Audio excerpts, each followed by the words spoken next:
केंद्रीय मंत्री सह बेगूसराय के एनडीए प्रत्याशी गिरिराज सिंह ने एक बार फिर कांग्रेस एवं राहुल गांधी पर पलटवार करते हुए कहा है कि कांग्रेस मुसलमान वोटरों को अपनी जागीर समझती है और यही वजह है कि जब वह मुसलमान को अपनी जागीर समझती है तो फिर वह मुसलमान को टिकट देने की क्या आवश्यकता है। इसलिए राहुल गांधी भी भेदभाव कर रहे हैं, मुसलमान को भी इस बात को समझना चाहिए। दूसरी ओर उन्होंने कहा है कि अब मुस्लिम अल्पसंख्यक नहीं रह गए हैं, अब मुस्लिम बहुसंख्यक हो गए हैं। सिर्फ कांग्रेस एवं राजद के द्वारा तुष्टीकरण की राजनीति की जा रही है और यही वजह है कि अब जब मुसलमान हिंदू का गला काट रहे हैं तो भी कांग्रेस एवं महागठबंधन जैसे दल चुपचाप बैठे हैं। मुसलमान के द्वारा हिंदुओं का अधिकार भी छीन लिया गया।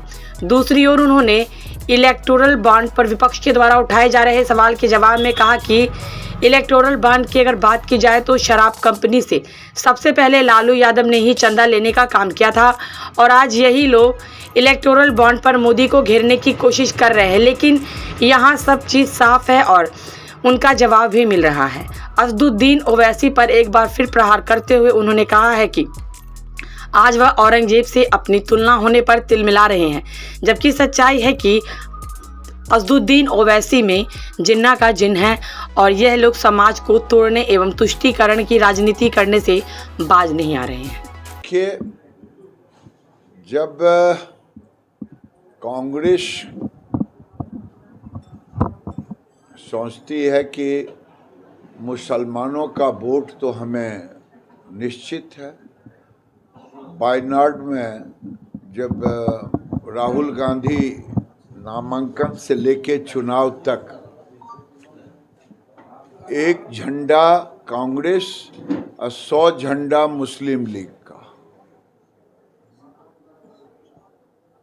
तो जब मुसलमानों का वोट मिलना ही तय है कांग्रेस को, तो टिकट देने का क्या। इसीलिए राहुल गांधी ने तय किया है कि मुस्लिम का वोट मेरा। अभी लड़ाई यही चल रहा है गठबंधन के अंदर भी कि मुस्लिम किसके साथ, टिकट मिले ना मिले, कौन मुसलमानों की तरफ से। और कांग्रेस पार्टी तो मुसलमानों के लिए हिंदुओं का गला काट दिया, हिंदुओं का संवैधानिक अधिकार छीन लिया, हिंदुओं का आज तक जो नहीं हुआ था वो मुसलमानों के लिए कांग्रेस ने किया। कांग्रेस चाहती है कि देश में गृह युद्ध हो जाए। अगर ओबीसी का अधिकार कांग्रेस छीनेगी तो कांग्रेस क्या चाहती है कि मुसलमानों को ओबीसी का दर्जा दे दें, ओबीसी सड़क पर उतर जाए, हंगामा हो और लालू यादव सरीके के लोग ऐसे समय में उनकी जुबान चुप हो जाएगी। कर्नाटक के इशू पर तेजस्वी का जुबान चुप है। बताए ओबीसी का हक क्यों मारा जा रहा है। मुसलमानों को ओबीसी का दर्जा देकर के कांग्रेस ने जो किया है कर्नाटक में, इस पर ओबीसी क्यों नहीं, ये तेजस्वी क्यों नहीं बोल रहे हैं कि ओबीसी का हक छीना जा रहा है। कांग्रेस और महागठबंधन चाहती है कि ओबीसी जो पिछड़े हैं देश के, वो अब सड़क पर उतरे अपने हक के लिए, क्योंकि कांग्रेस आज देश में, और मेरा तो मानना है कि अब कांग्रेस पार्टी तुष्टीकरण की पराकाष्ठा पर है। कर्नाटक में जो किया, मुसलमान अब अल्पसंख्यक नहीं है, मुसलमान बहुसंख्यक हो गया है।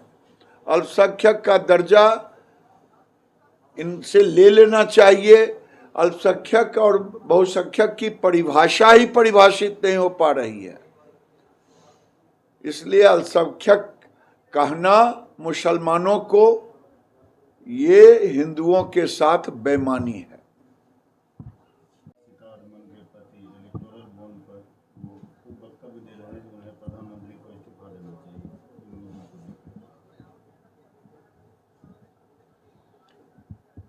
इलेक्टोरल बॉन्ड पर तो मैंने देखा कि लालू जी ने शराब की कंपनी से इलेक्टोरल बॉन्ड लिया है, उन्हीं को मिला है, वही लिए हैं। तो इलेक्टोरल बॉन्ड सब पार्टियों के और कौन कितना लिया है ये देश के सामने आ गया है। लेकिन सबसे बड़ी समस्या है कि देश में विपक्ष, महागठबंधन, इंडी घमंडिया, ये हिंदुओं को, हिंदू ओबीसी पिछड़ों का हक छीन करके मुसलमानों को देना चाहते। ओबीसी लगातार कह रहे हैं कि हमारी तुलना औरंगजेब से की जा रही है उनके वजीर के द्वारा, अगर वो सामने आवे तो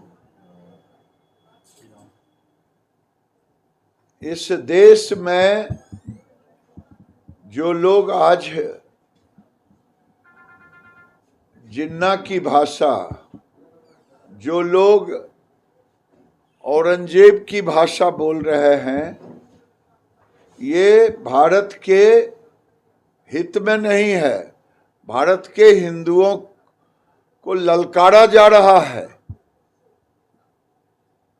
और ये उचित नहीं है।